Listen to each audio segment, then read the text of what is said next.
The most dangerous man in Asia proposed to her 3 times. She said no twice.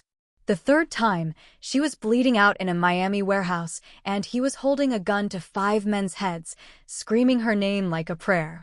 But we're getting ahead of ourselves. Let's rewind to the moment that started everything. A grocery store. A crying child. And 3 seconds that would end with a funeral. Here's what you need to know about touching a mafia boss's daughter without permission. You don't. Ever.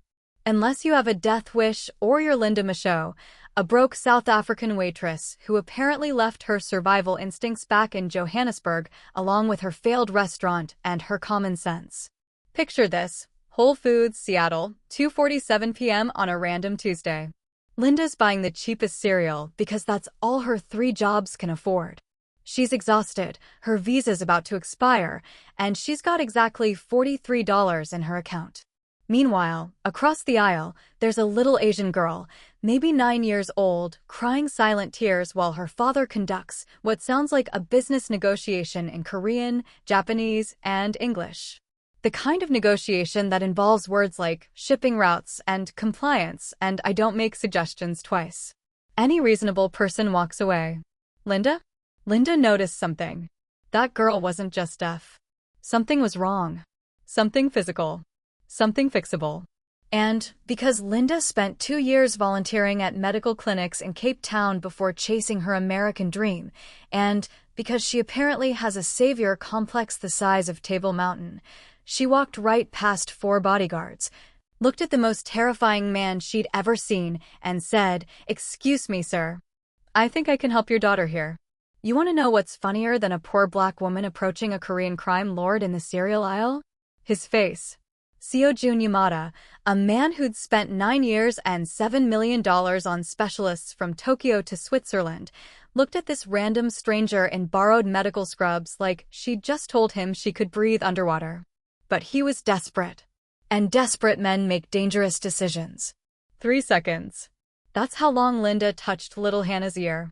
3 seconds to remove a blockage that every specialist missed because they were too busy running expensive tests and experimental procedures. 3 seconds for Hannah to hear her first sound in 9 years. 3 seconds for her to speak her first word, Daddy.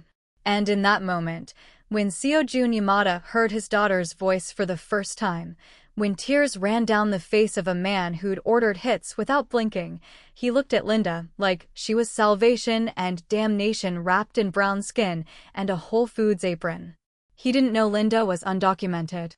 Didn't know she was sending money to a brother tangled with dangerous people back home.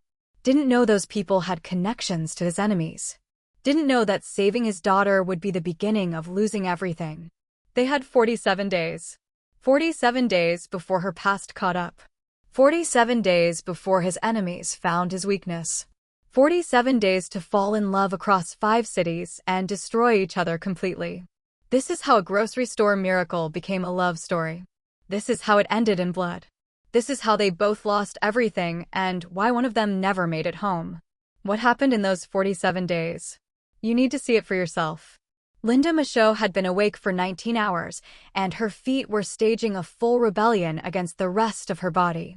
3 jobs meant 3 different pairs of non-slip shoes, 3 different smiles she had to plaster on her face, and exactly 0 time to remember what sleeping past 5 a.m. felt like. The hotel restaurant shift started at 6. The catering gig ran until 3. And the Georgetown spot didn't let her clock out until midnight. Somewhere between scrambled eggs and salmon canapes and overpriced steaks for people who complained about the temperature of their water, Linda had forgotten what her own bed felt like. But hey, at least she was living the American dream, right? If the American dream included surviving on 4 hours of sleep, instant ramen, and the kind of exhaustion that made you forget your own name when someone asked for it. She was in Whole Foods on Pike Street because even broke people need to eat, and the discount cereal aisle was calling her name like a siren song. Generic Cheerios. The breakfast of champions who couldn't afford actual champions' breakfast. She was comparing prices because apparently her life had come to this when she heard it. Or rather, didn't hear it. Silent crying sounds different than regular crying. It has a desperate, swallowed quality that punches you in the chest if you're paying attention. Linda was too tired not to pay attention. Too tired to have filters. Too tired to mind her business like a normal person trying to survive in a city that didn't want her. The little girl was maybe 9, Asian, with the kind of face that belonged in one of those fancy ads for organic baby food or private schools. Tears streaming down her cheeks, mouth open in what should have been sobs, but no sound coming out. And her father, Jesus, her father, was conducting business on his phone like his daughter wasn't falling apart 3 feet away from him. Korean first. Then Japanese. Then English so sharp it could cut glass. Something about shipping routes and compliance and deadlines that weren't suggestions. The kind of conversation that makes normal people take 3 steps back.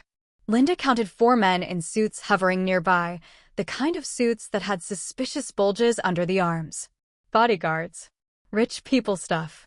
Dangerous people stuff. Any person with working survival instincts would have grabbed their cereal and run.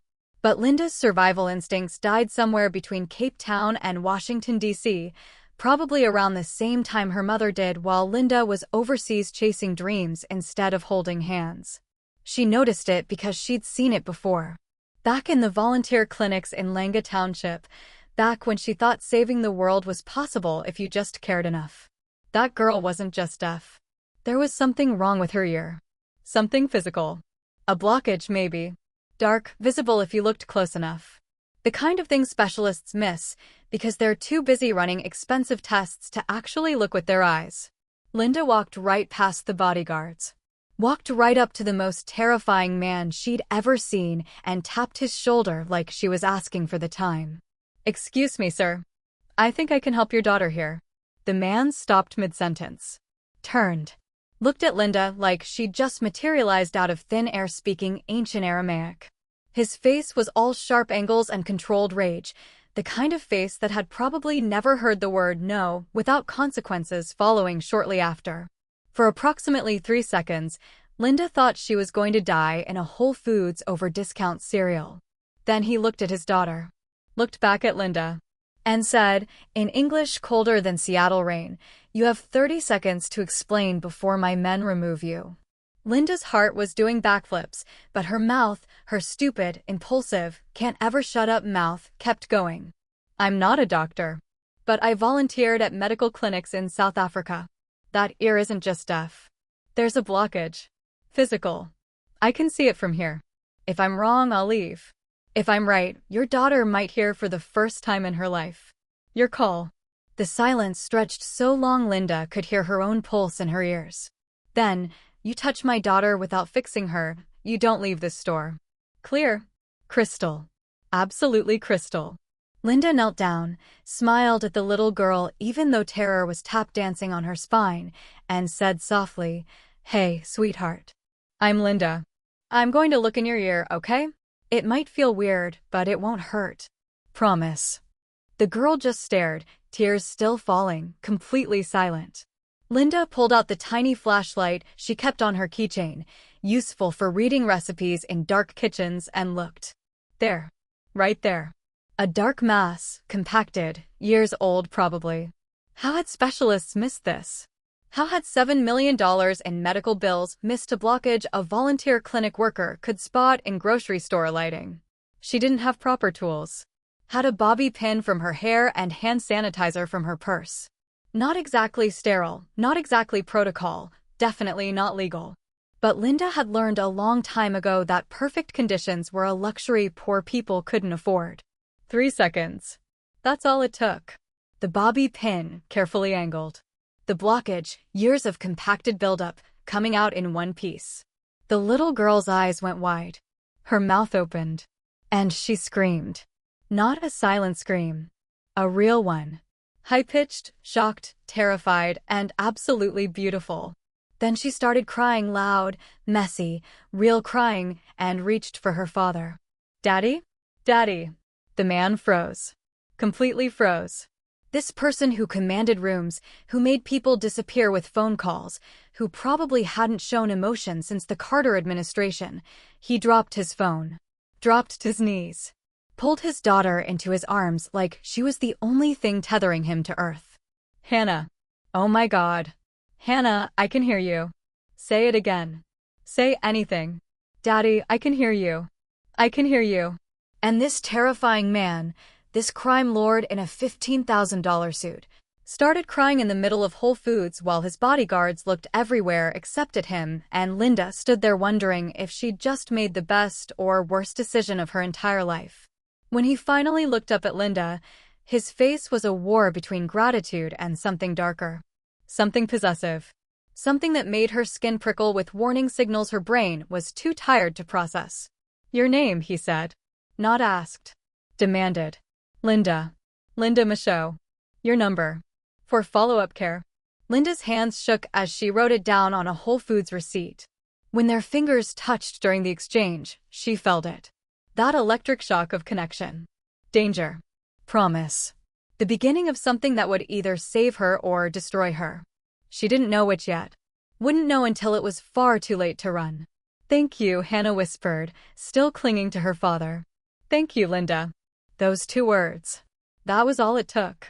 2 words from a child who'd been silent for 9 years. 2 words that would lead to 47 days across 5 cities. 2 words that would end with gunshots in Cape Town and a funeral Linda would have to plan while pregnant with a dead man's child. But standing there in that grocery store, watching father and daughter hold each other like the world had just rearranged itself, Linda smiled and said, "You're welcome, sweetheart." She had no idea she'd just signed her own death warrant. No idea she'd fall in love with a ghost. No idea that helping one little girl here would cost her everything she'd spent 3 years building in America.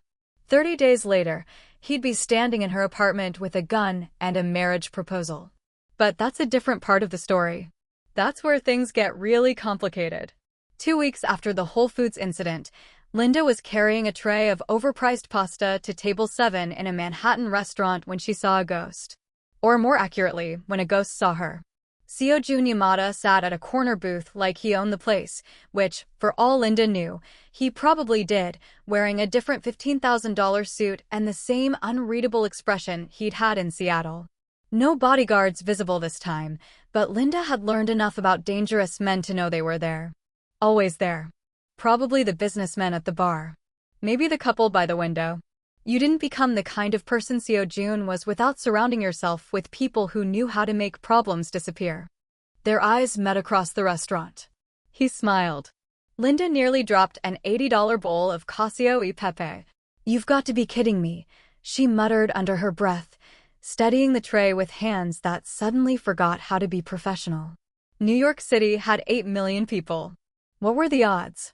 Actually, don't answer that. The odds were exactly whatever Seojun Yamada wanted them to be.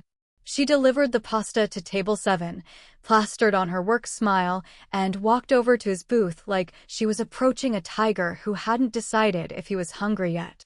"Mr. Yamada, this is either the strangest coincidence of my life or you're stalking me. Please tell me it's the first one so I can sleep tonight." He laughed. Actually laughed.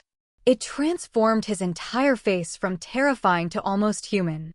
Almost. "Business meeting in Manhattan. Saw you through the window. Thought I'd stop in. That's all. Business meeting that just happens to be at the restaurant where I work on Tuesdays and Fridays? You don't believe in fate, Miss Michaud? I believe in Google Maps and determination. Which one brought you here?" Another laugh. He gestured to the seat across from him. "Sit. Please. Just for a moment." Linda glanced at her manager, who was giving her the "you better not be bothering a customer" look that restaurant workers know by heart. "I'm working. Can't really. I'll tip enough to cover whatever trouble you get in. Sit." So she sat.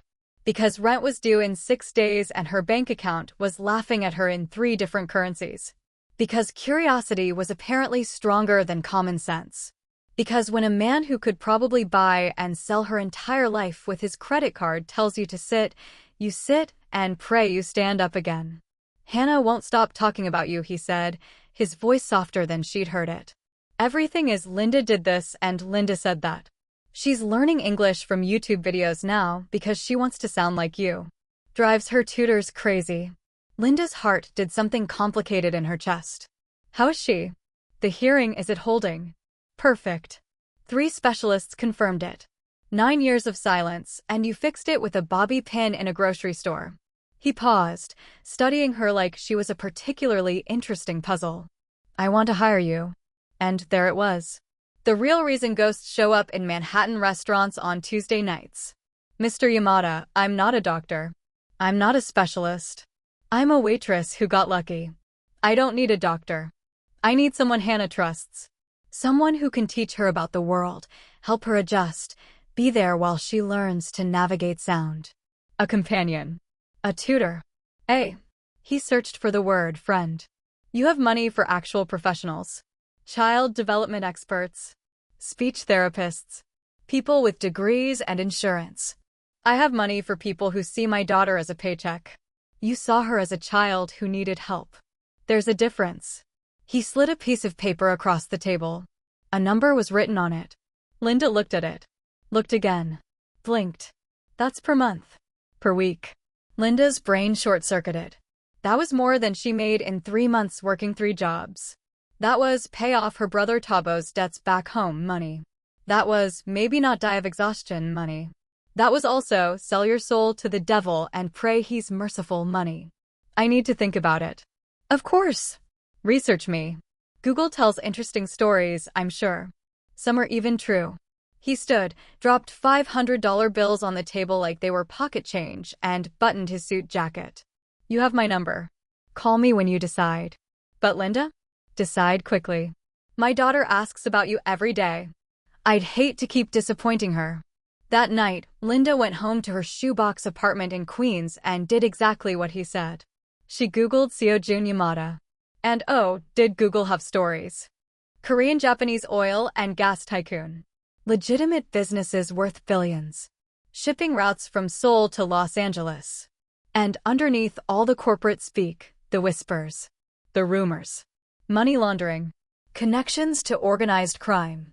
People who crossed him tended to vanish or suddenly retire to countries without extradition treaties.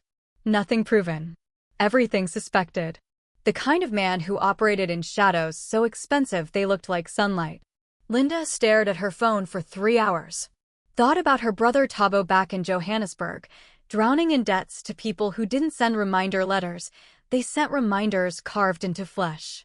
Thought about her expired visa, her 3 jobs, her exhaustion that had exhaustion. Thought about Hannah's face when she'd heard her father's voice for the first time. She called him at 2 a.m. He answered on the first ring like he'd been waiting. I'll do it. 3 months, trial period. If Hannah's uncomfortable or if anything feels wrong, I'm out. Clear. Crystal clear, Miss Michaud. I'll have my assistant send you the contract and travel details.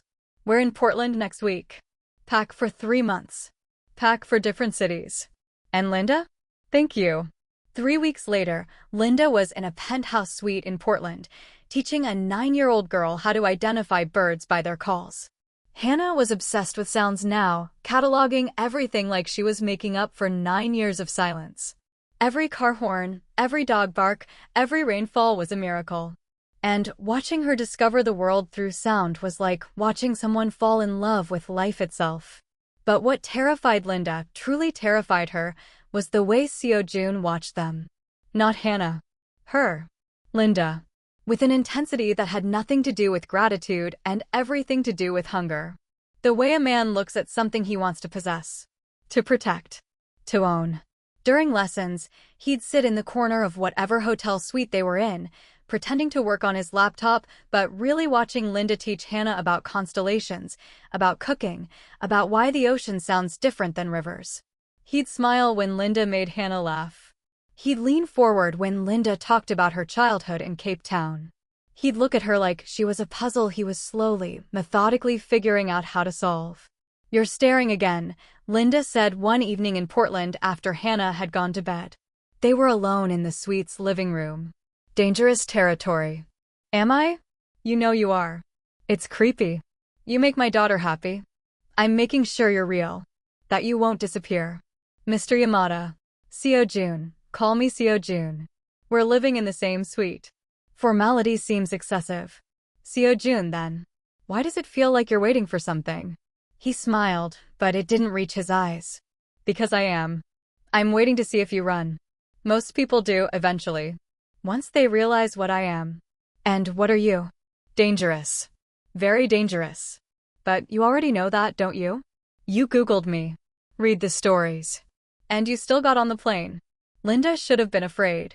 Should have packed her bags right then. But all she felt was that same electric shock from the grocery store. Connection. Warning. Promise. I needed the money. My brother. I know about your brother. About Tabo. About his debts. I know everything about you, Linda Michaud. Where you're from. Why you came to America. Why your visa expired. Why you work 3 jobs. Why you helped my daughter even though you had nothing to gain. He leaned closer. I know you're running from guilt about your mother. I know you think saving people will somehow make up for not being there when she died. Linda's blood went cold. You investigated me. Of course I did. I don't let strangers near my daughter. But here's what I didn't know until Portland. I didn't know I'd want you to stay long after the 3 months were up. I didn't know watching you with Hannah would make me remember what it felt like to want something other than revenge and power. I didn't know you'd be dangerous to me too. That should have been her exit. Her warning to run and never look back. But Linda Michaud had never been good at running from disasters. She walked straight into them with her eyes open and her heart on her sleeve. 3 months, she whispered. That's what we agreed. 3 months then. But Linda? We both know you're already in too deep. The question is whether you'll admit it before it's too late. He was right. God help her, he was right. She was already falling. And the ground was coming up fast. Chicago in October was cold enough to make Linda regret every life choice that had brought her to this moment, standing outside a restaurant that probably cost more per meal than her monthly rent used to be. Seo Jun had insisted she join them for a business dinner. Hannah needs you there, he'd said, which was code for I want you there, and I'm too much of a control freak to admit it. The restaurant was the kind of place where the menu didn't have prices and the waiters looked at you like they could smell your credit score. Linda wore the one dress she owned that didn't scream, I bought this at Target on clearance, and she still felt like an imposter. Seo Jun wore another suit that probably cost more than a used car. Hannah wore a blue dress and the biggest smile Linda had ever seen. The business associates were exactly what you'd expect. Older men in expensive suits, speaking in corporate euphemisms that barely disguised what they were really discussing. Shipping routes. Compliance issues. Revenue streams that definitely weren't talking about actual rivers. Linda sat between Hannah and Seo Jun, trying to look invisible while simultaneously making sure Hannah didn't get bored and start asking loud questions about why everyone looked so serious. Then one of the associates, some silver-haired man with a watch that could fund a small country, made a comment about maintaining traditional values and certain people knowing their place. The way he glanced at Linda when he said it made her blood simmer. You know what's traditional? Linda said, her mouth moving before her brain could stop it. Slavery. Witch burnings. Dying of the plague. Just because something's traditional doesn't mean it's not stupid. The table went silent. Seo Jun's associates looked like they'd swallowed their tongues. Hannah giggled behind her hand.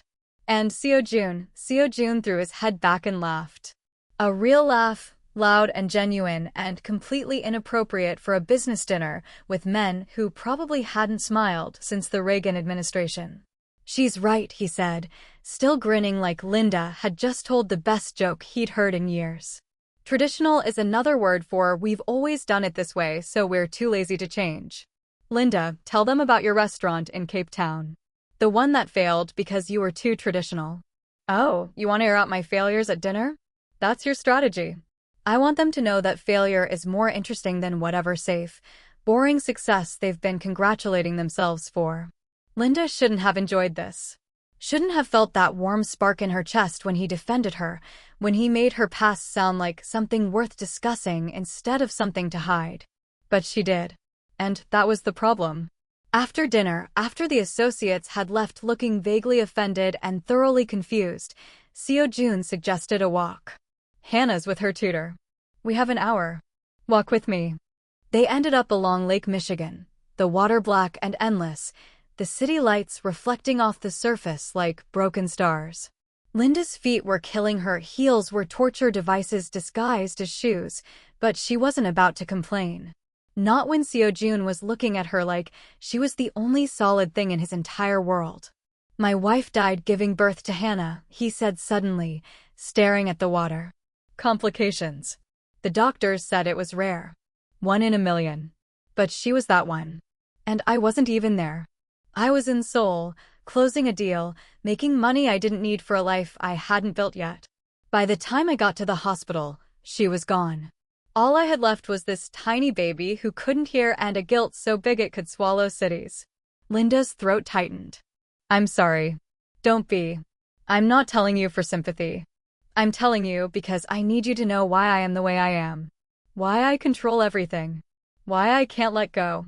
I lost control once, and it cost me everything. I won't do it again. Control is an illusion, Linda said softly. You can't actually protect anyone. Not really. Bad things happen anyway. Trust me, I know. Your mother. Linda nodded, surprised he remembered that detail from their Portland conversation. I was here, in America, chasing dreams and building a life I thought would make her proud. She got sick. Cancer. Fast kind. And I kept telling myself I'd go home soon, just one more month, just one more opportunity. Except I didn't. I stayed. Built my restaurant.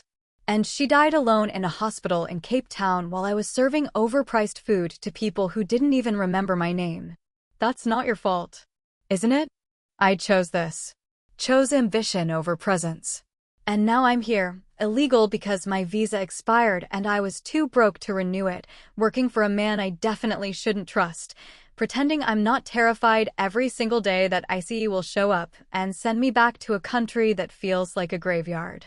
Seo-jun turned to face her, his expression softer than she'd ever seen it. You're not illegal. You're undocumented. There's a difference. And Linda? You didn't abandon your mother. You tried to build something worthy of her sacrifice. That's not the same as running away. Says the man who admits he controls everything because he's terrified of losing control. We're both drowning in shame. At least we can drown together. It should have been depressing. Two broken people standing on a freezing lakeshore, admitting their failures to the universe. But instead, it felt like relief. Like finally, someone understood. Someone saw the cracks and didn't run. This is a terrible idea, Linda whispered. Whatever this is between us. It's a disaster waiting to happen. I know. You're dangerous. Your world is dangerous. And I'm already in too deep. I know that too. So what do we do? Seo-jun smiled, sad and small and devastatingly honest. We keep drowning. See where the current takes us. Hope we surface before it's too late. 2 weeks later, they were in San Francisco. Hannah was showing Linda her drawings, elaborate sketches of birds and buildings and a family that looked suspiciously like the three of them, when she said it. Casual. Innocent. World-shattering. Mom, can we get ice cream after this? The room froze. Linda's heart stopped. Hannah looked up, realized what she'd said, and her face went pale. I didn't mean. Linda waited for Seo-jun to correct her. To gently remind Hannah that Linda wasn't her mother, just her tutor, just temporary. To reinforce the boundaries that were already blurring faster than either of them could control. He didn't. He just looked at Linda with an expression that was equal parts terror and hope and something that looked dangerously close to love. Ice cream sounds good. What do you think, Linda? Linda's voice came out smaller than she intended. Yeah, ice cream sounds perfect. Hannah beamed and went back to her drawings like she hadn't just detonated a bomb in the middle of their carefully constructed arrangement. Like she hadn't just said out loud what all three of them had been pretending not to feel. That night, after Hannah was asleep, Seo-jun found Linda on the balcony of their San Francisco suite, staring at the city lights and trying to remember how to breathe. She didn't mean it, Linda said before he could speak. She's adjusting. She's confused. It doesn't mean anything. What if I want it to mean something? Linda turned to face him, and the look in his eyes nearly destroyed her. Raw. Vulnerable. Completely unguarded. You don't know what you're saying. I know exactly what I'm saying. I know this is insane. I know it's too fast. I know you're going to run eventually because everyone does. But Linda, when Hannah called you mom, it felt right. It felt like something I didn't know I'd been looking for. And that terrifies me more than anything I've ever faced. Seo-jun. You don't have to say anything. I just needed you to know. Whatever happens next, whatever disaster we're walking into, I need you to know that this isn't just about Hannah anymore. It stopped being just about Hannah somewhere between Portland and Chicago. And I'm tired of pretending otherwise. Linda should have run. Should have packed her bags and disappeared into the night like smoke. But instead, she stayed on that balcony with a man who was falling for her as hard as she was falling for him, watching the city lights blur through tears she didn't remember shedding, and whispered the most dangerous words she'd ever said. I'm tired of pretending too. They didn't kiss. Didn't touch. Just stood there in the San Francisco night, two people drowning in something that felt like salvation and doom wrapped together so tight you couldn't tell where one ended and the other began. 47 days was already down to 33. And neither of them had any idea how little time they had left. New Orleans in November felt like the city was trying to seduce you and rob you at the same time. Humid even in fall, music bleeding from every doorway, the smell of beignet and sin hanging in the air thick enough to taste. Seo Jun had an oil conference at some convention center that looked like every other convention center in every other city, but he'd insisted on bringing Linda and Hannah along. It's New Orleans, he'd said, like that explained everything. Hannah should see it. You should see it. Life's too short for missing New Orleans. Linda was starting to realize that life's too short was code for I want you near me and I'll use my daughter as an excuse. Not that she was complaining. Much. Okay, she wasn't complaining at all, which was its own kind of problem. The conference was exactly as boring as expected. Rich men in suits discussing oil prices and shipping routes and regulatory frameworks, while pretending they weren't discussing ways to move money that governments couldn't track. Linda sat in the back with Hannah, playing tic-tac-toe and teaching her how to look interested while being completely bored out of your mind. This is what adults do for fun? Hannah whispered, her English getting better every day. This is what adults do for money. Fun comes later. When? When we escape and get beignet. That's the plan. Seo Jun caught Linda's eye from across the conference room and smiled, the kind of smile that said he knew exactly what she was thinking. Linda smiled back and mouthed boring at him. His shoulders shook with silent laughter.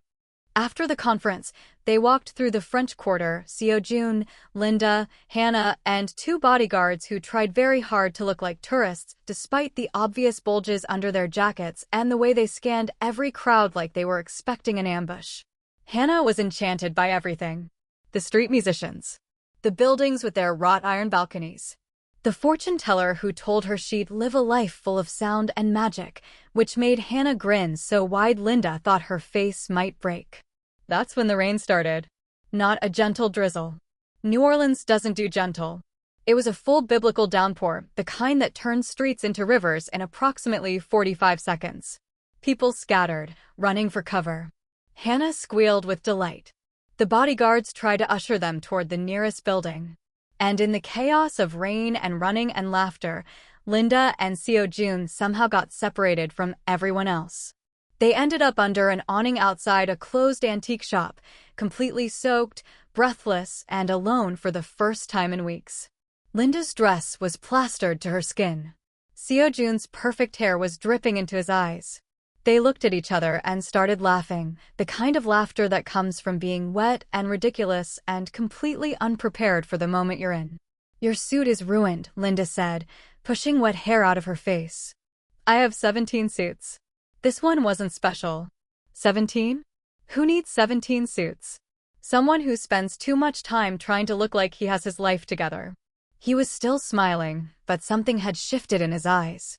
Something dangerous and soft and completely inevitable. Linda. Don't. She knew what was coming. Could feel it in the electric air between them, in the way he was looking at her like she was oxygen, and he'd been holding his breath for years. Seo Jun. Don't say whatever you're about to say. Why not? Because once you say it, we can't go back. We can't pretend this is just about Hannah. We can't keep lying to ourselves. I'm tired of lying. He stepped closer. Close enough that Linda could count the water drops on his eyelashes. I've been lying my whole life. To enemies. To associates. To myself. I'm tired, Linda. I'm tired of pretending you're just Hannah's tutor. Tired of pretending I don't think about you every second you're not in the room. Tired of pretending I don't want. He didn't finish the sentence. Just kissed her. Soft at first, tentative, like he was asking permission even though his mouth was already on hers. And Linda, who should have pushed him away, who should have remembered all the reasons this was a terrible idea, kissed him back. Hard. Desperate. Like she'd been waiting for this since Seattle and just hadn't admitted it. The rain pounded around them. The city disappeared. There was only his hands in her hair, her fingers gripping his wet shirt, the taste of rain and coffee and something that felt dangerously close to home. When they finally broke apart, both breathing hard, Linda's brain came back online with all its annoying survival instincts intact. I can't do this. You just did. Seo-jun, I'm serious. I can't. You're dangerous. This is dangerous. You know what you are. What your life is. I can't be part of that world. I know what I am. His voice was rough, raw, honest in a way that hurt to hear. I've been dangerous my whole life. I've done things that would make you run if you knew. I've built an empire on fear and money and violence. I know exactly what I am. But Linda. He cupped her face with both hands, forcing her to look at him. You make me want to be safe. You make me want to be the kind of man who deserves someone like you. You make me want to walk away from everything I've built just to see if I can build something better. That's insane. I know. You can't just walk away from your life. People like you don't get to retire. They don't get happy endings. Then give me a happy middle. Give me right now. Give me whatever time we have before it all falls apart. Linda's eyes burned with tears that had nothing to do with the rain. It will fall apart. You know it will. This can't work. I'm nobody. I'm a waitress with an expired visa and a dead mother and a brother who's probably going to get himself killed back home. You're everything I can't have. Everything that will destroy me. What if I let you destroy me first? What if I'm already destroyed and you're the only thing putting me back together? That's not fair. Nothing about this is fair. But it's real. You feel it too. I know you do. She did. God, she did. Felt it in her bones, in her blood, in every breath that felt easier when he was in the room. But feeling something and surviving it were two different things. If we do this, Linda whispered, if we cross this line, there's no going back. People will get hurt. Probably us. Definitely us. I know. He kissed her forehead, soft and devastating. But I'd rather hurt with you than be numb without you. I'd rather have 30 days of Real than a lifetime of safe. Wouldn't you? The correct answer was no. The smart answer was no. The answer that kept her alive and employed and not completely wrecked was absolutely, definitively no. Yes, Linda said instead. Yes, I would. He kissed her again, slower this time, deeper, like he was memorizing the shape of her mouth, the taste of her agreement, the moment everything changed. Behind them, the rain started to let up. Someone shouted, probably the bodyguards, probably Hannah, probably reality coming back to remind them that stolen moments under awnings don't last forever. But for 30 seconds, maybe 45, Linda Michaud and Seo-jun Yamada were just two people kissing in the rain in New Orleans, pretending the world couldn't touch them. Pretending dangerous wasn't the same as doomed. Pretending they had more time than they did. They had 28 days left. Not that either of them knew it. Not that it would have changed anything if they had. When they finally found Hannah and the bodyguards, both soaking wet and grinning like idiots, Hannah took one look at them and smiled knowingly. You kissed, didn't you? Linda's face went hot. What? No. We were just. You're holding hands. Linda looked down. They were, in fact, holding hands. When had that happened? Seo-jun squeezed her fingers and didn't let go. Yeah, he said, looking at his daughter with more vulnerability than Linda had ever seen on his face. We kissed. Is that okay? Hannah's smile could have powered the entire French Quarter. Finally. I thought I'd have to lock you in a room or something. How long have you been planning this? Linda asked. Since Seattle. You're both really slow at figuring out obvious things. Seo-jun laughed, and Linda realized with a jolt of terror and joy that this was her family now. This man who was probably going to get her killed. This girl who'd accidentally stolen her heart in a grocery store. This impossible, dangerous, perfect thing they were building in borrowed time. Ice cream, Hannah suggested. To celebrate you two finally getting smart? Ice cream sounds perfect, Linda said, and meant it. They had 28 days. But in that moment, it felt like forever. Houston was all glass towers and humidity that felt like breathing through a wet blanket. Seo-jun had meetings with oil executives who probably bathed in money and dried off with small countries. Linda was supposed to be with Hannah, teaching her about Texas history or birds or whatever educational thing tutors were supposed to do. Instead, she was standing in Seo-jun's hotel suite at 11 p.m., heart pounding, knowing something was about to happen, but not quite prepared for what. He'd asked her to come after Hannah was asleep. Said he needed to talk. Alone. Which could mean 1,000 things, most of them either wonderful or terrible, and Linda's brain was doing gymnastics trying to figure out which. Wine, he offered, holding up a bottle that probably cost more than her first car. I don't drink when I'm nervous. Are you nervous? You asked me to come to your room at 11 p.m. Of course I'm nervous. Either you're going to fire me or seduce me, and I'm not sure which one scares me more. He smiled, but it didn't reach his eyes. Set the wine down.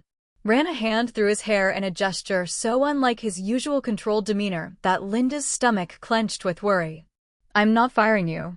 And I'm not trying to seduce you, though that would probably be easier than what I'm actually going to do. Which is, ask you to marry me.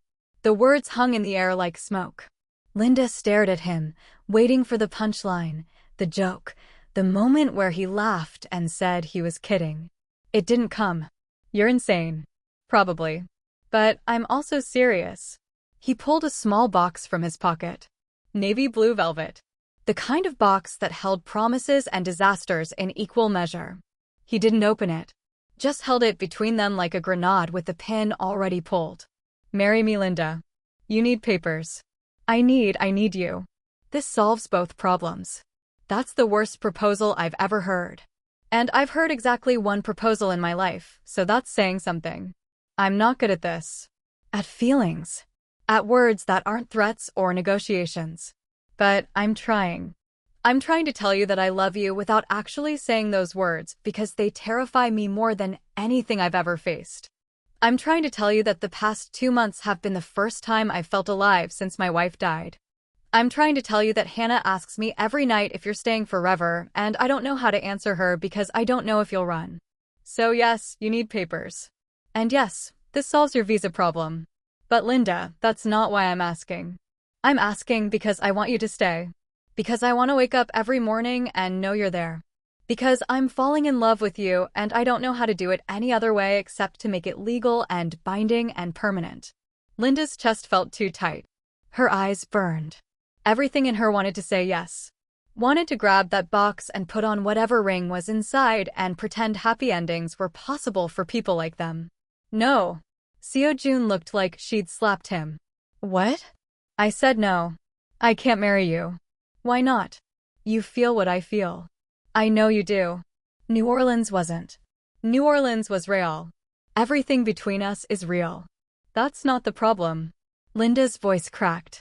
She was going to cry and she hated herself for it. The problem is that you're trying to fix me. Trying to save me like I'm some kind of project. Like marrying you will solve all my problems and make me whole. That's not what this is. Isn't it? You're offering me papers. Security. A way out of being undocumented. You're offering me everything I need, wrapped up in a proposal that sounds more like a business transaction than a marriage. You need papers. I need you. That's not love, Seo-jun. That's a deal. Everything in my life is a deal. That's how I know how to function.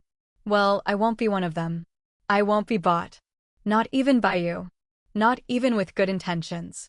She was crying now, tears streaming down her face like traitors. I love you. God help me, I love you so much it scares me. But I won't marry you because you think you're fixing me. I won't marry you because it's convenient. I won't marry you until you can look me in the eye and ask me because you can't imagine your life without me, not because you're trying to solve my immigration status like it's another business problem. The silence that followed was the loudest thing Linda had ever heard. Seo-jun stood there, holding that stupid velvet box, looking more lost than she'd ever seen him. Vulnerable. Hurt. Angry. You think this is about convenience? His voice was cold now. Distant. The crime lord coming back out to protect the man underneath. You think I proposed to you because of paperwork? I think you proposed because you like fixing things. Because you couldn't fix your daughter's hearing for 9 years, and I did it with a bobby pin, and now you think you can fix my life the same way. But I'm not broken, Seo Jun. I'm just undocumented. And that's not the same thing. Get out. What? Get out of my room. Go back to yours. We're done talking. Seo Jun. I said get out. I have a flight to Seoul in 6 hours. My assistant will arrange your return to New York. Your contract is fulfilled. Thank you for your service. The words hit like bullets. Linda opened her mouth to argue, to take it back, to explain that she wasn't rejecting him, just the wrong version of the proposal. But his face had gone blank. That mask he wore in business meetings, the one that meant you were already dead, you just didn't know it yet. She left. Walked back to her room on shaking legs. Sat on the edge of the bed and cried until she couldn't breathe. She'd done the right thing. She knew she'd done the right thing. She wouldn't be bought. Wouldn't be saved like some damsel in a tower. She was Linda Michaud, and she'd survived worse than heartbreak.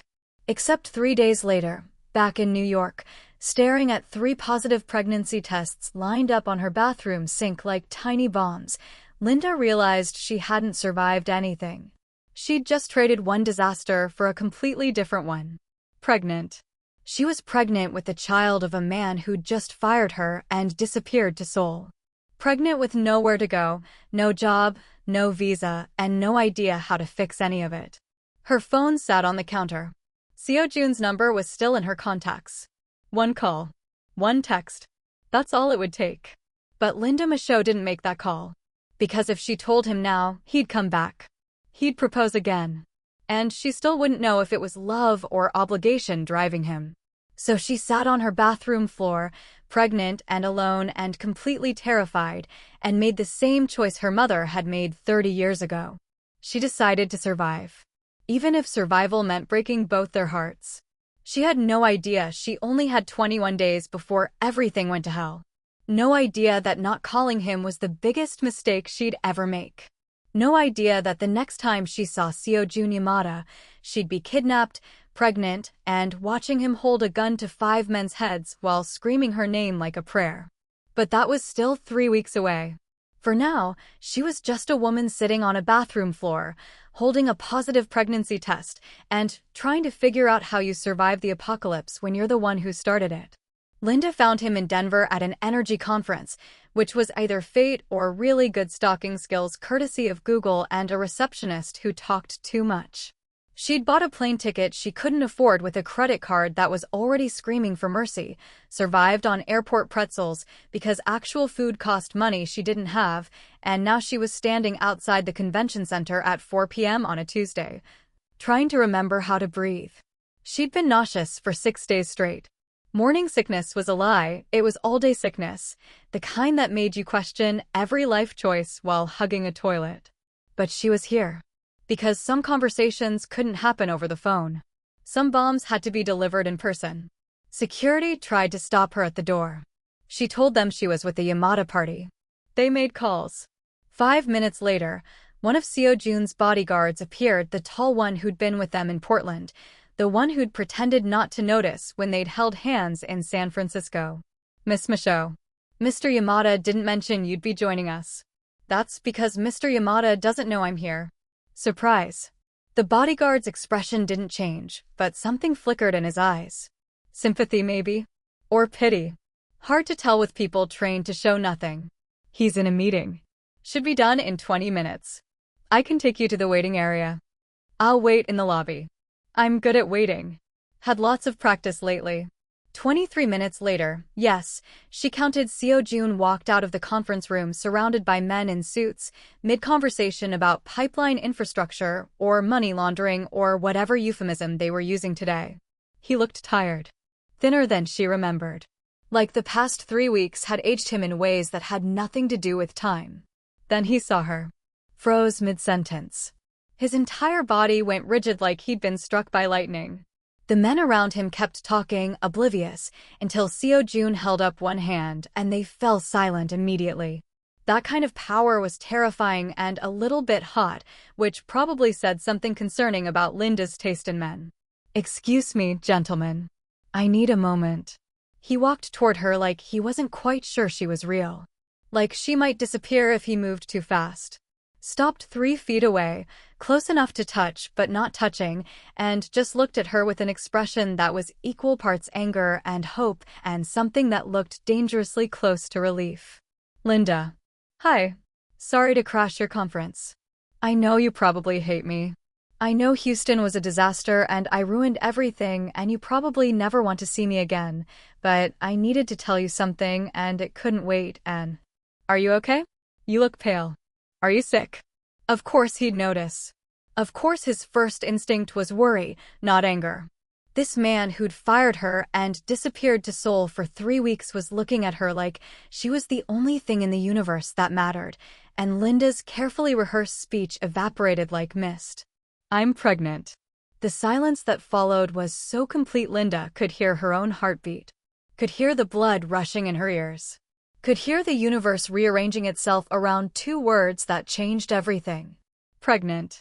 He repeated it like he was testing the word. Like maybe he'd heard wrong. "You're weird." "Yes. About 6 weeks. I took 4 tests to be sure. All positive." "I'm sorry. I know this wasn't planned. I know it's terrible timing. I know you're probably freaking out right now because I'm freaking out and..." He kissed her. Right there in the convention center lobby with his business associates watching and security guards pretending not to see and the entire world as their audience. Kissed her like she was oxygen and he'd been drowning. Like she was home and he'd been lost. Like she was everything. When he finally pulled back, he was crying. Actually crying. Seo Jun Yamada, crime lord, oil tycoon, man who'd probably ordered hits without blinking, had tears running down his face. "You're having my baby. Our baby. Technically. Our baby." He laughed, shaky and disbelieving. "Linda, I thought, when you didn't call, I thought I'd lost you. I thought Houston was the end. I thought," his voice broke. "I've been miserable. Absolutely miserable. And now you're here telling me we're having a baby and I can't." He dropped to his knees. Right there in the lobby. Pulled the same navy blue velvet box from his pocket like he'd been carrying it around for 3 weeks waiting for this moment. "Marry me. Not because of papers. Not because you're pregnant. Not because I'm trying to fix you or save you or any of the bullshit I said in Houston. Marry me because I love you. Because I can't imagine my life without you. Because the past 3 weeks have been the worst weeks of my life, and I never want to feel that empty again. Marry me because you're the best thing that's ever happened to me, and our child deserves parents who are brave enough to choose each other even when it's terrifying. Please, Linda. Please say yes." Linda was crying now too.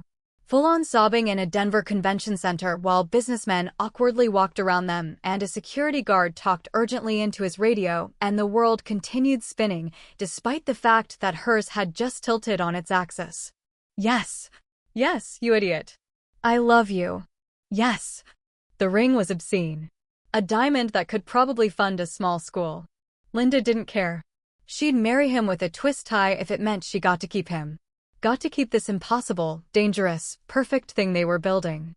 That night, in his hotel suite after he'd canceled all his meetings and ordered enough room service to feed a small army and called Hannah to tell her the news, Hannah had screamed so loud the phone speakers nearly blew out. Linda knew she had to tell him everything. Had to come clean about all of it before they took one more step forward. "My brother Tabo is in trouble." Seo Jun was lying next to her in bed, his hand on her still flat stomach like he couldn't quite believe there was a person growing in there. "What kind of trouble?" "Debt. Bad debt. The kind that comes with threats and broken bones if you don't pay. He borrowed money from the wrong people in Johannesburg. I've been sending him everything I can, but it's not enough. It's never enough. And the people he owes," she swallowed hard. "They have connections. International connections. The kind that might overlap with your world." She felt him tense beside her. "How much does he owe?" 50,000 US. Might as well be 1 million for all the chance he has of paying it back. I'll handle it. Seo Jun. I said I'll handle it. I'll make some calls. Have it resolved by Friday. Your brother will be safe. You'll be safe. Our child will be safe. That's what husbands do, Linda. They protect their families. There was something in his voice that should have worried her. Something cold and final that didn't match his gentle hand on her stomach. But Linda was tired. So tired of carrying everything alone. So tired of being scared. And when he said he'd handle it, she believed him. She didn't ask how. Didn't ask what resolved by Friday actually meant. Didn't ask what methods a man like Seo Jun used to make problems disappear. She just said thank you and let herself believe that love could fix anything. That was her first mistake. Love doesn't fix things. Sometimes it just makes you blind to the disasters coming. 3 days later, Tabo called her, voice shaking with relief. Linda, they're gone. The debt collectors. They came to the house, said the debt was paid in full, apologized for the inconvenience, and left. Just like that. What did you do? I didn't do anything. It's handled. You're safe now. But how? Who paid it? Linda, these aren't the kind of people who just forgive debts. They don't apologize. They don't leave. Unless he paused. Unless someone scarier than them told them to. Linda's blood went cold. Tabo, it's fine. Don't worry about it. Linda, what did you do? Who did you get involved with? I'm getting married. That's not an answer. It's the only answer you're getting. I love you. Stay safe. I'll call you next week. She hung up before he could ask more questions. Before she could ask herself the questions she didn't want to answer. Questions like, what did Seo Jun actually do? Who did he call? What price did someone pay for Tabo's freedom? She didn't ask. Didn't want to know. Just curled up next to the man she loved, the father of her child, and pretended the red flags were rose petals instead of warnings. They had 14 days left. 14 days before Miami. 14 days before everything came crashing down and Linda discovered exactly how Seo Jun handled problems. But tonight, she let herself be happy. Let herself believe in fairy tales. Let herself ignore the darkness wrapped around the edges of their love story. Some mistakes you don't see coming. Some you see perfectly clearly and walk toward anyway, because the alternative is living without the person who makes you feel alive. Linda had made her choice. Now she'd have to survive the consequences. Miami in December felt like summer was having an identity crisis. 80 degrees, ocean breeze, palm trees swaying like they were auditioning for a Corona commercial. Linda, Hannah, and 2 bodyguards were at Ball Harbor shopping for wedding rings because apparently when you're marrying a crime lord, you do it properly or not at all. Tiffany and Company sparkled like a jewelry store designed by someone who thought subtle was a personal failing. Hannah was enchanted, pressing her face against every display case, asking questions about diamonds and gold and whether Linda would wear the ring every day forever. Every day, Linda promised, watching the girl's face light up. Even when I'm old and wrinkly and you're embarrassed to be seen with me, I'll never be embarrassed of you. You're going to be my real mom now. That's forever. Linda's chest tightened. 6 weeks pregnant, hormonal as hell, and this 9-year-old girl was going to make her cry in a Tiffany store. Perfect. Totally normal.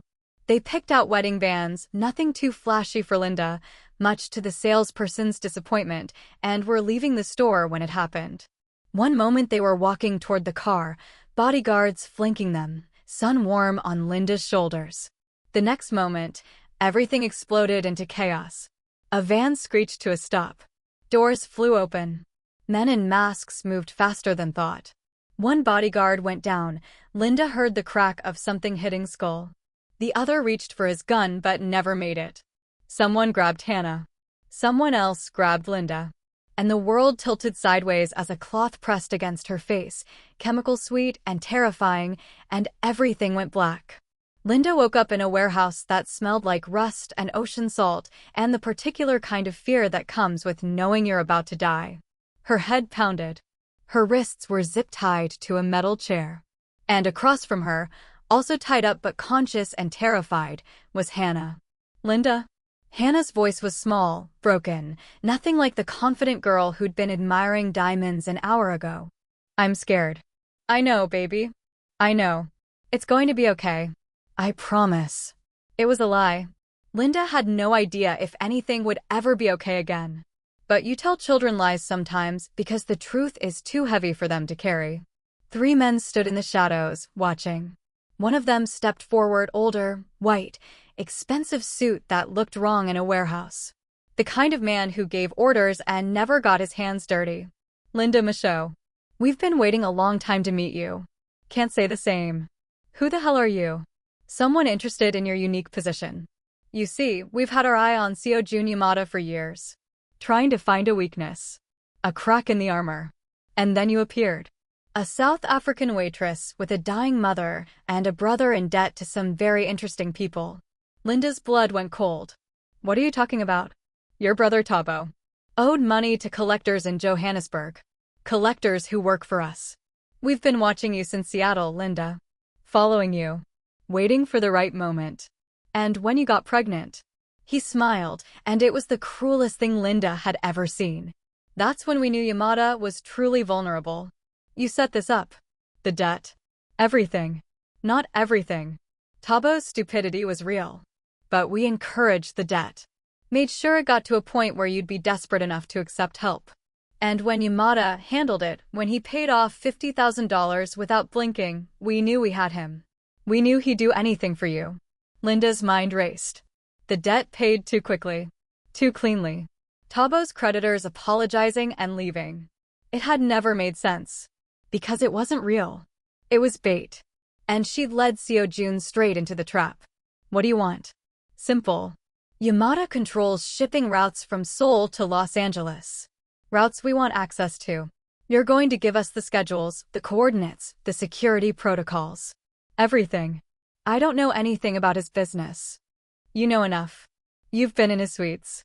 Seen his computers. Heard his calls. You're smart, Linda. Medical intuition, he calls it. That same intuition will help you find what we need. Or, he gestured to Hannah. We start sending him pieces of his daughter. Your choice. Hannah whimpered. Linda's vision went red with rage, so pure it felt like fire in her veins. You touch her and I'll kill you myself. Dramatic. I like it. But you're in no position to make threats. You have 24 hours. We know Yamada's in Dubai right now. We know he'll come for you the moment he realizes you're missing. We're counting on it, actually. But by the time he arrives, you'll have given us what we want. Or everyone you love dies. Starting with a child. Then your brother.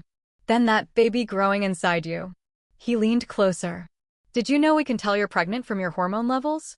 Even at 6 weeks. Modern medicine is remarkable. Linda's hands shook. Her whole body shook. But her voice came out steady, cold, dead. I want guarantees. My brother stays safe. Hannah goes free unharmed. And I walk away from this alive. You're negotiating?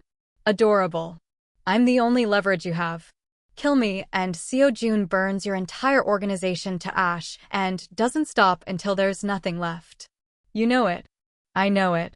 So yes, I'm negotiating. Because the only reason I'm still breathing is because I'm worth more to you alive. The man studied her for a long moment. Then smiled. You're smarter than we thought. Fine. Give us what we want, and your brother stays safe. The girl goes free. And you disappear. Back to South Africa. No contact with Yamada ever again. Because if you warn him, if you reach out, if you breathe his name in any way that suggests you still care, we kill everyone. Clear? Crystal. Horribly, devastatingly crystal. And if I refuse? We hurt the girl. Slowly. In ways that will haunt you forever. Then we kill your brother. Then we carve the baby out of you and make sure Yamada sees the video. And then, after he's completely destroyed, after he's lost everything that matters, we kill him too. Slowly. So he has time to regret ever loving you. Linda looked at Hannah, tears streaming down the girl's face, and made the only choice there was to make. The choice that would destroy everything.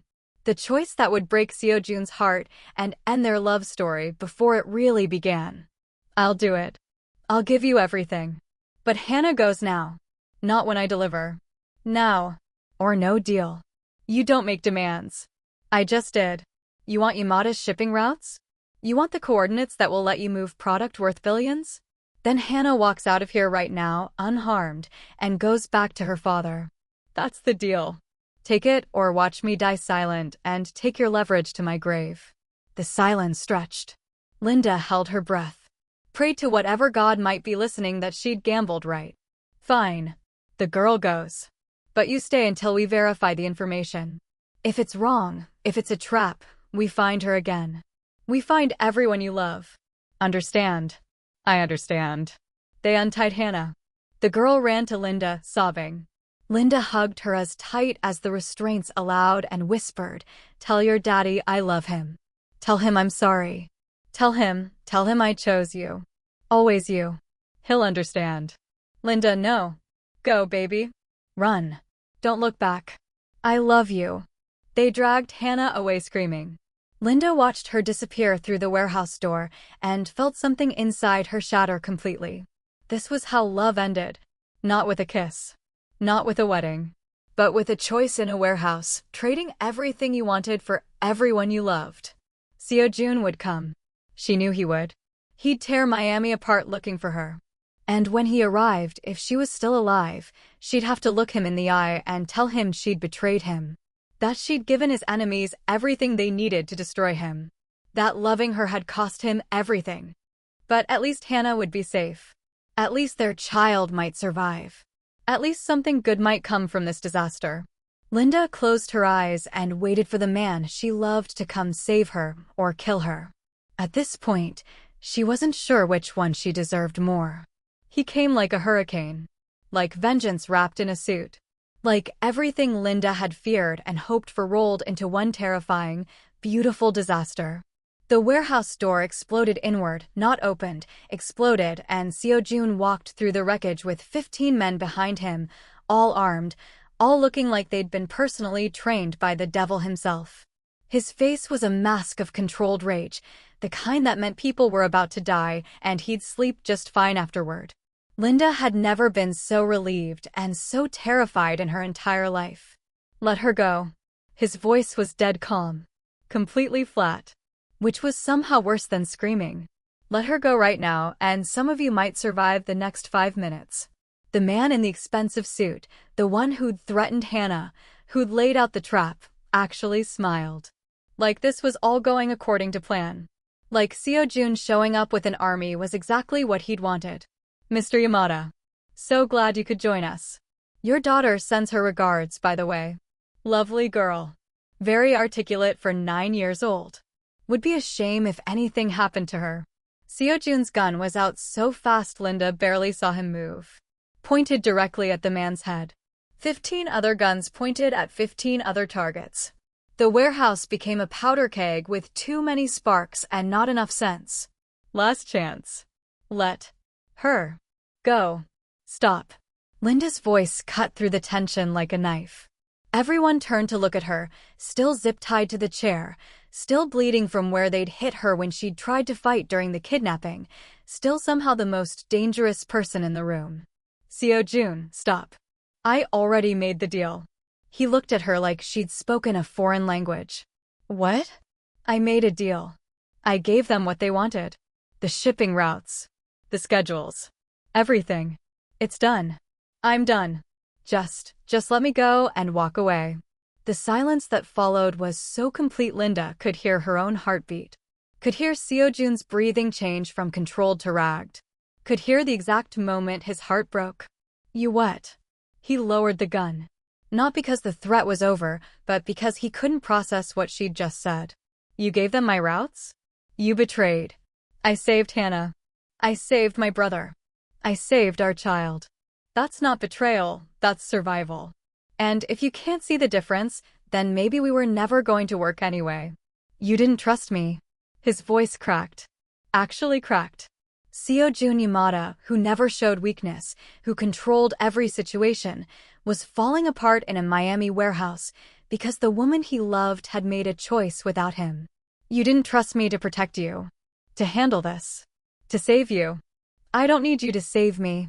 Linda was shouting now, tears streaming down her face, zip ties cutting into her wrists. I needed you to be my partner. My equal. Not my savior. Not my protector. But you can't do that, can you? You have to control everything. Fix everything. Handle everything. Even when handling it means people die and you don't tell me the details because you think I'm too fragile to know. That's not fair. Fair? You want to talk about fair? They've been watching me since Seattle. Since the grocery store. Since I saved your daughter's hearing with a bobby pin. This whole thing, my brother's debt, everything, was a setup to get to you. And I walked right into it because I was too stupid and too in love to see the trap. So don't talk to me about trust when you've been handling problems your whole life without asking if maybe, just maybe, the people you love deserve to know what handling actually means. The man in the expensive suit cleared his throat. Touching. Really. But we have an arrangement, Mr. Yamada. Linda gave us what we wanted. In exchange, she leaves. Goes back to South Africa. Never contacts you again. Never sees your daughter. Never tells your child, her child, who their father is. Those are the terms. Break them, and we come after everyone. Starting with little Hannah. Seo-jun looked at Linda like he was memorizing her face. Like he was trying to hold on to something that was already slipping away. There has to be another way. There isn't. Linda's voice was empty now. All the fight drained out. This is how it ends. You go back to your life. I go back to mine. And we both pretend this never happened. I can't do that. You have to. For Hannah. For our baby. For everyone who'll die if you try to fight this. Seo-jun, please. You have to let me go. You're pregnant with my child. You're wearing my ring. You're supposed to be my wife. How am I supposed to just? The same way I'm supposed to leave. The same way we're both supposed to survive this. By making the hard choice. By putting the people we love before the people we want to be with. That's what love is, isn't it? Sacrifice. Even when it destroys you.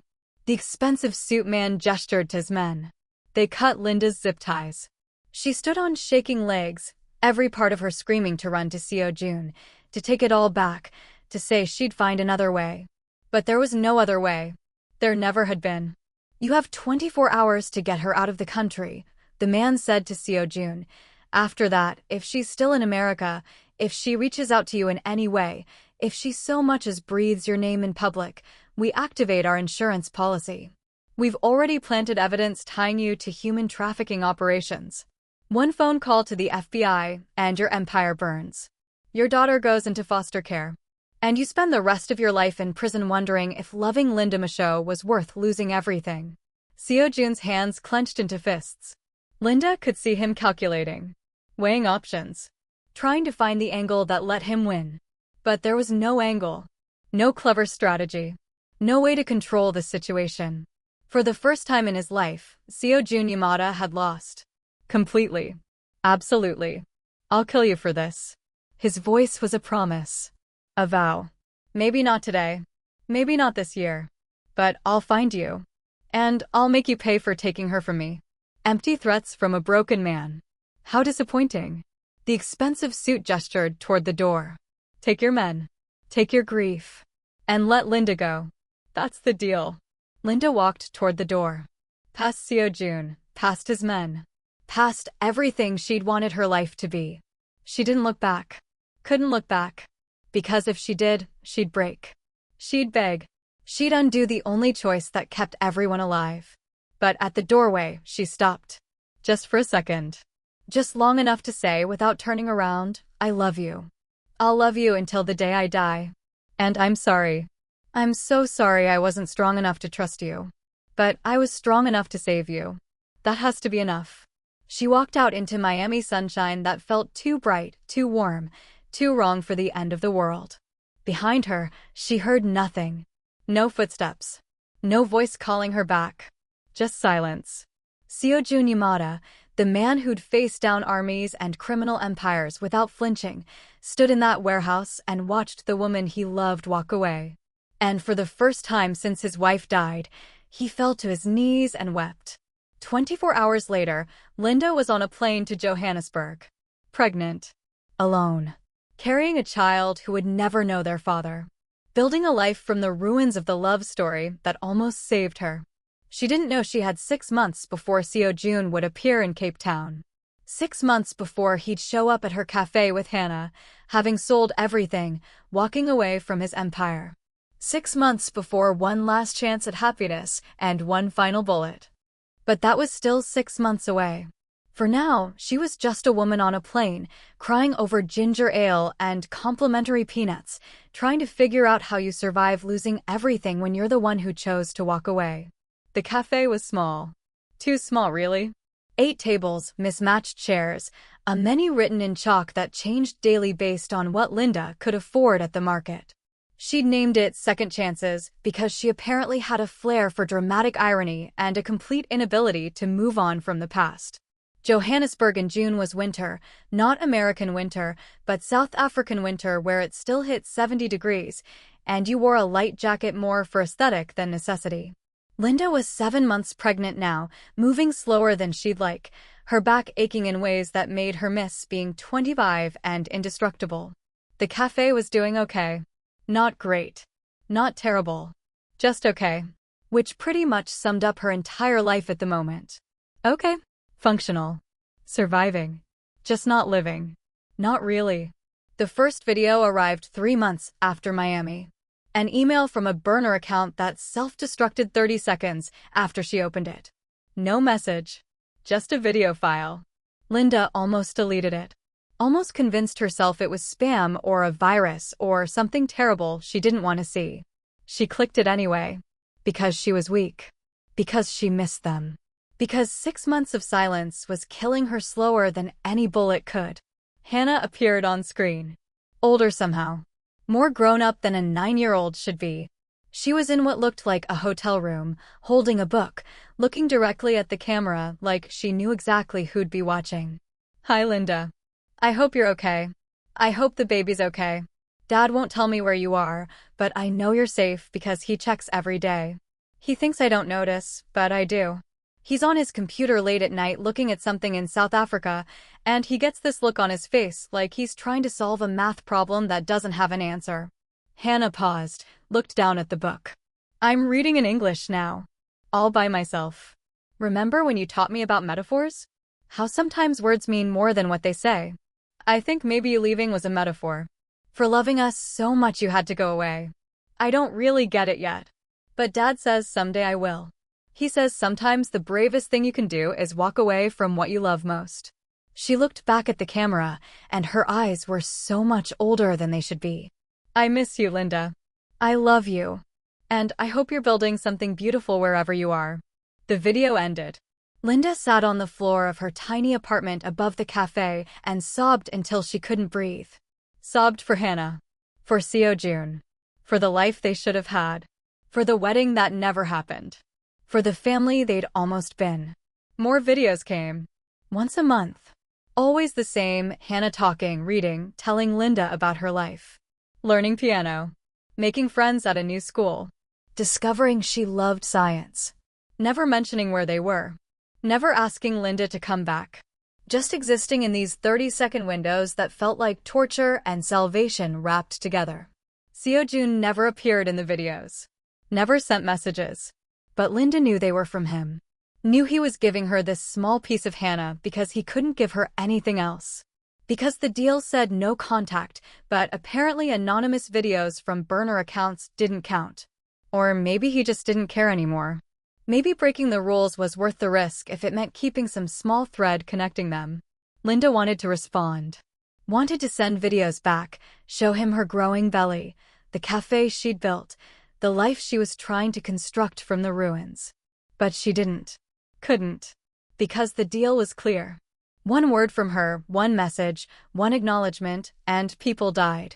So she stayed silent and let the videos pile up in a hidden folder on her phone that she watched late at night when the loneliness got too loud. Her son was born on a Tuesday in August. 16 hours of labor in a Johannesburg hospital with nurses who were kind but strangers, without the man she loved, without anyone except Tabo who held her hand and told her she was doing great even though they both knew she was falling apart.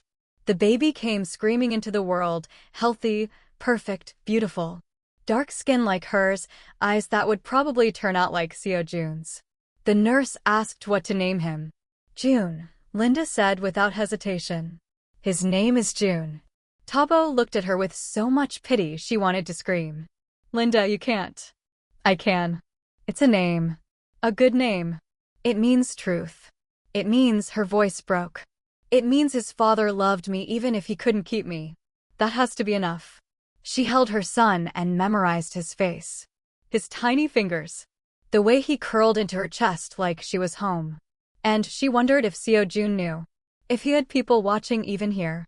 If somewhere in Asia or America or wherever he was now, he'd gotten a message that said, healthy baby boy, mother and child doing well, and felt even a fraction of what she felt. Probably not. Probably he'd moved on. Found someone safer, simpler, not broken by impossible choices. Probably he looked at those videos of Hannah and thought about Linda the way you think about a car accident, something terrible that happened once, but doesn't define you. But late at night, when June was sleeping and the cafe was quiet and Johannesburg felt like the loneliest city in the world, Linda let herself believe something different. Let herself believe that Seo Jun was somewhere missing her just as much. That he looked at Hannah and saw Linda in every gesture. That he'd kept the ring. That he'd kept the hope. Healing was a generous word for what Linda was doing. Surviving was more accurate. Building a life that looked okay from the outside, but felt hollow inside. The cafe grew slowly. Started making a profit.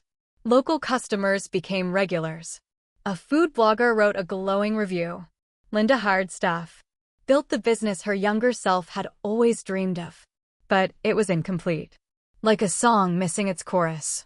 Like a painting with a hole in the middle. She had June. She had her cafe. She had her health and her brother, and a life that should have felt like enough. It wasn't enough. Would never be enough. Because somewhere in the world, there was a man who knew how she liked her coffee and a girl who called her mom and a future they'd almost touched before it shattered. For months after June was born, Linda was closing the cafe when she noticed a man across the street. Asian. Expensive suit. Watching. Not threatening, just watching. He met her eyes, nodded once, and walked away. Seo Jun's people. Checking on her. Making sure she was safe. Making sure June was okay. It should have felt like surveillance. Should have felt intrusive. Instead, it felt like a love letter written in observation. Like he was saying, I can't be there, but I'm making sure nothing happens to you. Linda went upstairs, fed June, put him to bed, and let herself cry for the first time in months. Not sad crying. Not angry crying. Just crying because love doesn't end when people leave. It just changes shape. Becomes something you carry instead of something you hold. She was healing. Slowly. Painfully. Incompletely. Building a life from scraps and determination and the stubborn refusal to let heartbreak win. June would grow up knowing his father existed somewhere. Hannah would grow up knowing Linda had loved her. And maybe someday that would be enough. But not yet. Not tonight. Tonight, Linda was just a woman with a baby and a cafe and a heart that was broken in ways that might never fully mend. And that had to be okay. Because it was all she had. He walked into Second Chances on a Wednesday afternoon like he'd never left. Like 6 months hadn't passed. Like her world hadn't ended in a Miami warehouse and been slowly, painfully rebuilt in Johannesburg with screws and determination and tears.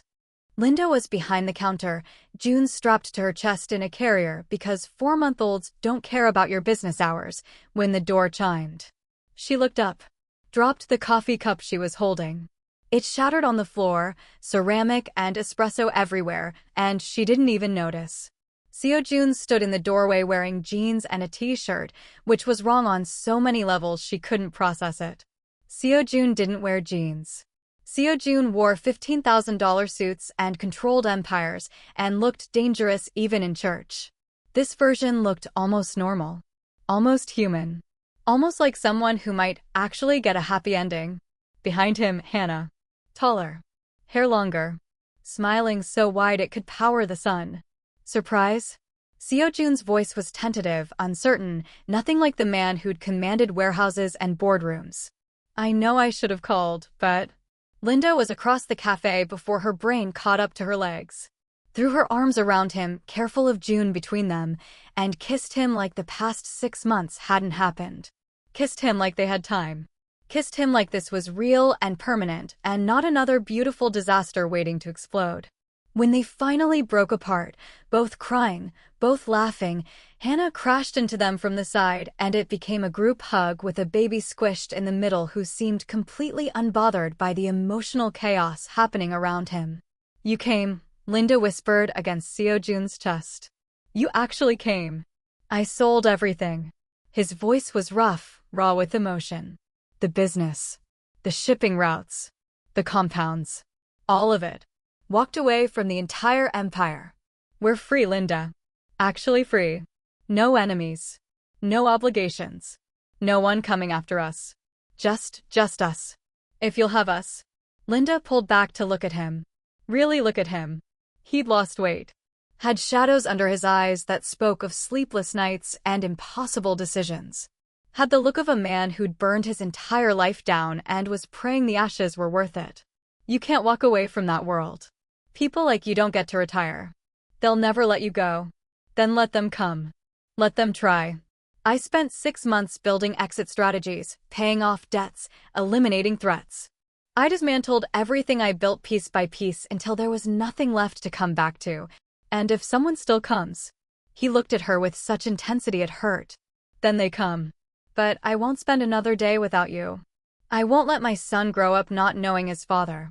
I won't let Hannah think the woman who saved her life just disappeared. I choose you, Linda. I choose us. I choose this cafe and this life and whatever comes next. Even if it's dangerous. Even if it ends badly. I choose you. That's insane. I know. Seems to be my thing where you're concerned. They'll find you eventually. You know they will. Maybe. But I'll have had this. Had you. Had time with our children. That's more than most people who live my kind of life ever get. That's more than I deserve. Linda looked at June, sleeping peacefully against her chest. Looked at Hannah, practically vibrating with excitement. Looked at Seo Jun, offering her everything knowing it might cost him his life. And made the same choice she'd made in a Seattle grocery store, in a New Orleans rainstorm, in a Miami warehouse. The choice to love recklessly, completely, despite every logical reason not to. Okay. Yes. Stay. Let's be a family. Let's see what happens. 3 weeks. They had 3 perfect weeks. 3 weeks of Seo Jun learning to change diapers and cook breakfast and be normal. 3 weeks of Hannah teaching June made-up songs and reading him stories he couldn't understand but loved anyway. 3 weeks of the 4 of them playing family in Linda's tiny apartment above the cafe, imagining futures and making plans. They talked about expanding the cafe, buying a house with a yard, teaching June and Hannah to cook, growing old together. All the mundane, beautiful things that people who aren't running from criminal empires get to take for granted. Linda let herself believe it. Let herself imagine they'd actually pulled it off. That love could conquer impossible odds and rewrite endings. That sacrifice and stubbornness could somehow be enough. The last night started perfect. They closed the cafe early, cooked dinner together in the tiny kitchen, Seo Jun's Korean recipes meeting Linda's South African comfort food in a collision of flavors that actually worked. Hannah set the table. June watched from his bouncer, gurgling happily. It was domestic and warm, and everything Linda had dreamed of during those 6 months alone. They were finishing dessert, Hannah's attempt at malva pudding that was more enthusiastic than successful, when Seo Jun froze. His entire body went rigid. His eyes fixed on something outside the window. Take the children upstairs. Now. His voice was dead calm. Combat calm. The voice of a man who'd been preparing for this moment even while pretending it wouldn't come. What? Seo Jun. Linda, please. Take June and Hannah. Go upstairs. Lock the door.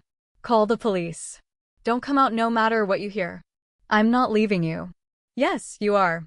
Because if something happens to me, our children need their mother. Please, Linda. Please do this. She saw it then. The car pulling up across the street. Black sedan. Tinted windows. The kind of car that means exactly one thing in exactly one context. His old partners. The loose ends. The people who decided that walking away wasn't actually an option. 3 men got out. Linda recognized one of them, the expensive suit from Miami. The one who'd made the deal. The one who'd promised they were free if Linda left and never came back. Apparently, free had an expiration date. They came for you anyway. Linda's voice was hollow. All the hope from the past 3 weeks draining out like water from a broken cup. You were right. They never let you go. They were always going to come. I knew it. I just hoped, his voice cracked. I hoped we'd have more time. Enough time that it would feel like it mattered. That 3 weeks would somehow be enough to make up for everything we lost. Hannah appeared in the doorway, holding June. Her face was pale but calm. Too calm. Like she'd known this was coming too. Like everyone except Linda had understood this was always how it ended. I love you both, Seo June said, looking at Linda and Hannah with such devastating completeness, it felt like goodbye. Every single choice I made was worth it because it led me here. To you. To this. Remember that, okay? When this is over, remember that I chose you. I finally chose right. Seo June, don't. But he was already moving. Already walking toward the door. Already choosing to face them alone rather than let them come inside where his children were. Where Linda was. Where everything he loved lived in one small cafe in Cape Town. Linda grabbed Hannah's hand. Took June ran for the stairs. Behind her, she heard the cafe door open. Heard voices, cold, professional, final. Heard Seo June say something she couldn't make out. Then gunshots. 3 of them.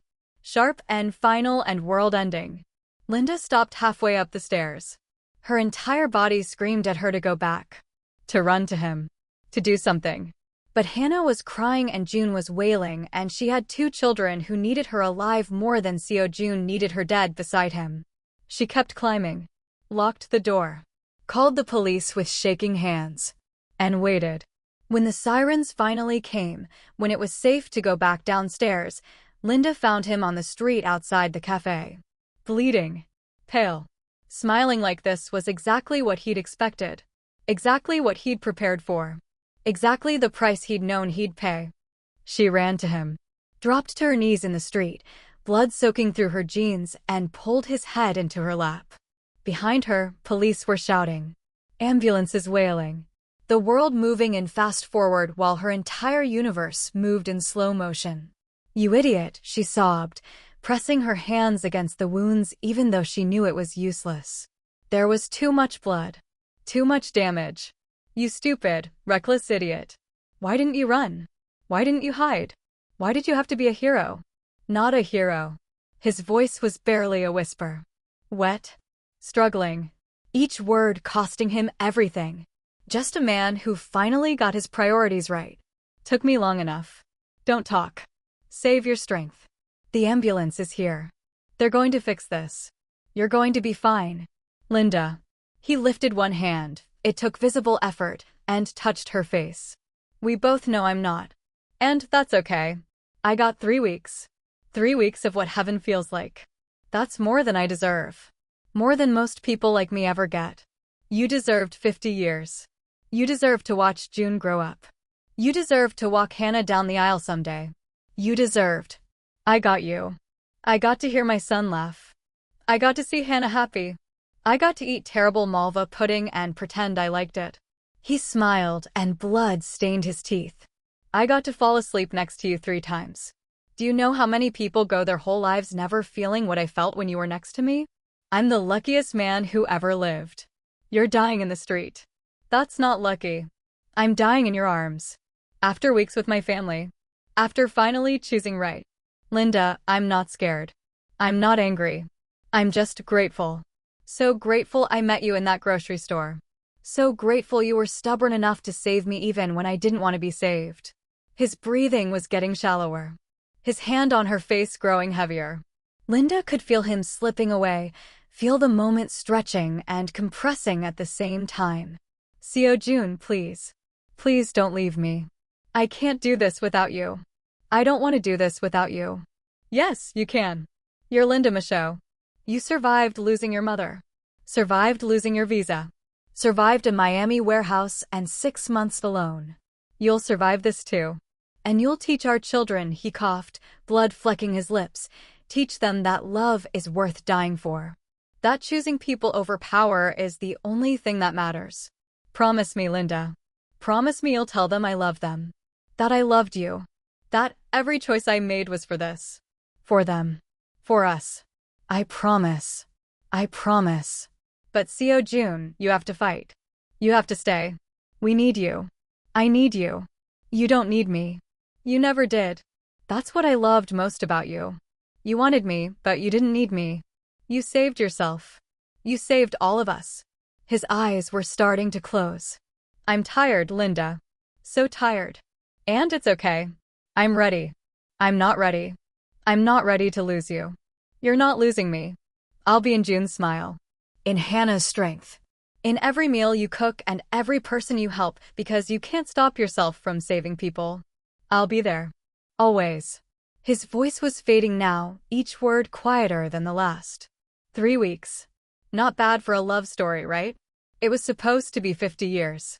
Then let me have this. He was barely breathing now. Barely holding on. Let me go knowing I finally got it right. That I finally loved someone more than I loved power. That I finally chose. He didn't finish the sentence. Just exhaled once, soft and final, and went still in her arms. His hand slipped from her face. His eyes stayed open, but the light behind them, the intensity that had terrified and thrilled her since Seattle, went out like a candle in wind. Linda screamed. Held him tighter. Begged him to come back. Begged God or the universe or whoever was listening to rewind time to let her make different choices, to give them just one more day. 1 more hour. 1 more minute.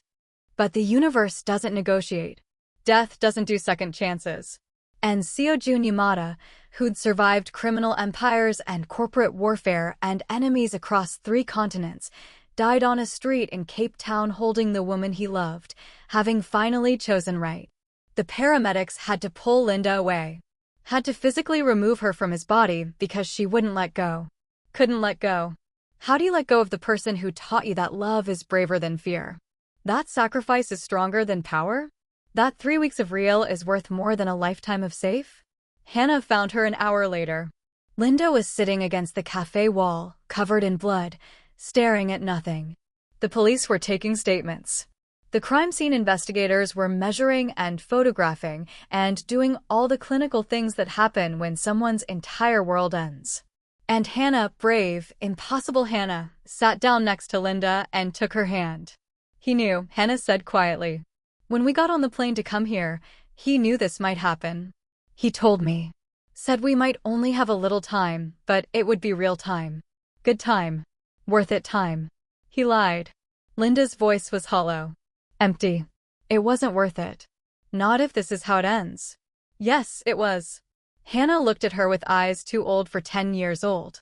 Because now June will grow up knowing his father loved him enough to die for him. And I got 3 more weeks with you. And Dad got to be happy before he died. Really happy. For the first time since my mom died. That's worth everything, Linda. Even this. Linda pulled Hannah into her arms, and they cried together. 2 people who'd loved the same man, who'd been saved by him and destroyed by him in equal measure, who had to figure out how to survive the space he left behind. 6 years later, Second Chances was thriving. Linda had expanded to 2 locations. June was in 1st grade, learning to cook alongside his sister Hannah, who was 16 now and already talking about culinary school. The walls were covered with photos, Seo Jun laughing in New Orleans, holding June for the first time, teaching Hannah to ride a bike in Portland, standing with Linda in front of the cafe 3 weeks before he died. Linda still wore the ring. Still caught herself looking for him in crowds. Still woke up some mornings expecting him to be there before remembering that some love stories end too soon, but that doesn't make them less real. She taught June and Hannah everything. Taught them their father was complex, both criminal and devoted parent, both dangerous and gentle, both the man who built an empire and the man who walked away from it for love. Taught them that love is messy and complicated, and sometimes it costs you everything and it's still worth it. On the anniversary of his death, Linda closed the cafe early. made Korean food and South African food side by side, told stories about the man who died in the street choosing them, and let June and Hannah ask questions, process grief, build their understanding of the father they'd lost. Do you regret it? June asked once, at age 11, old enough to understand tragedy. Loving him? If you knew how it would end, would you still do it? Linda looked at her son, so much like his father, all intensity and questions, and that same devastating smile, and answered honestly. Every single time. 1,000 times over. Because he gave me you. He gave me Hannah. He gave me 3 weeks of heaven and a lifetime of missing him, and I'd choose that over a lifetime of safe every time. Love isn't about happy endings, June. It's about showing up. About choosing people even when it's hard. About being brave enough to care even when you know it might destroy you. That sounds exhausting. It is. But it's also the only thing that makes being human worth it. Second chances thrived. Linda's children grew. And somewhere in the space between grief and joy, between memory and moving forward, Linda Michaud learned that some love stories don't end when people die. They just change shape. Become lessons. Become legacies. Become the thing that makes you believe in love even after it breaks you. Seo Jun Yamada died choosing love over power. Linda Michaud lived building something beautiful from the ruins. And their children, brave, impossible, beautiful, carried both their stories forward. That's not a happy ending, but it's a real one. And sometimes, real is better than happy. Sometimes, real is enough. So what do you think? Would you have made Linda's choice in Miami? Would you have walked away to save everyone, or fought to stay together? Drop a comment below and let me know. And if this story destroyed you the way it destroyed me writing it, hit that like button and subscribe, because there are more stories like this coming. Stories about love that doesn't fit in neat boxes. About choices that break you. About people who are brave enough to love even when the world makes it impossible. Asterisk, asterisk. What part hit you hardest? The grocery store meeting? New Orleans? The warehouse? Or the ending? Tell me in the comments. I want to know which moment made you cry. Asterisk, asterisk. And if you stayed until the end, thank you. For reading. For caring. For believing that love stories don't have to be happy to be worth telling. Asterisk, asterisk. See you in the next one. Stay brave. Stay messy. Stay human. Asterisk, asterisk.